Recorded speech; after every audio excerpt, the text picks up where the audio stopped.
হে hello everyone, সকলে কেমন আছো? চলে এসেছি আজকে আবারও একটি নতুন ভিডিও নিয়ে। গতকাল আমি পাঁচমুড়া থেকে এই বাড়িতে এসেছিলাম। এই বাড়িতে আসার পর জানতে পারি বাবা এবং মা দুজন মিলে মামার বাড়ি যাবে। তাই ভাবলাম আমিও মা ওদের সাথে বেরিয়ে পড়ি। আমাদের সাথে ছিল মামা। আর জানো তো, রাস্তায় যেতে যেতে অনেকগুলো তাল কুড়িয়েছিলাম। তোমাদের সাথে কথা বলতে বলতে পৌঁছে গেলাম মামার বাড়ি।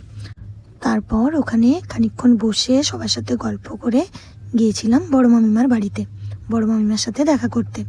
মামিমার সাথে খানিকক্ষণ গল্প করে তারপর গিয়েছিলাম মেজো মামিমা এবং ছোট মামিমার সাথে দেখা করতে। যেহেতু খুব অল্প সময়ের জন্য গিয়েছিলাম, তাই ভাবলাম সবাইকার সঙ্গে কম কম করে হলেও দেখা করে আসব। আমরা ওই বিকেল 5টার দিকে মামার বাড়ি পৌঁছেছিলাম, আর ওখান থেকে 7টার সময় বাড়ির উদ্দেশ্যে রওনা দিয়েছিলাম। আমার মামার বাড়ির থেকে আমার বড়দির বাড়ির ডিস্টেন্স পায়ে হেঁটে 5 মিনিট।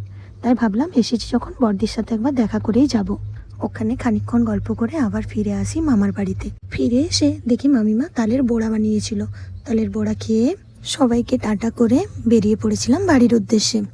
মামার বাড়ির থেকে বাড়ি ফেরার পথে একটা ভালো ঘুগনির দোকান পড়ে। তাই ভাবলাম এসেছি যখন একটু ঘুগনি খেয়েই যাই। ব্যাস, যেই ভাবা সেই কাজ। ঘুগনি নিয়েছিলাম এবং 3জন মিলেই খেয়েছিলাম, এবং কিছুটা ঘুগনি বাড়ির জন্য নিয়েও এসেছিলাম।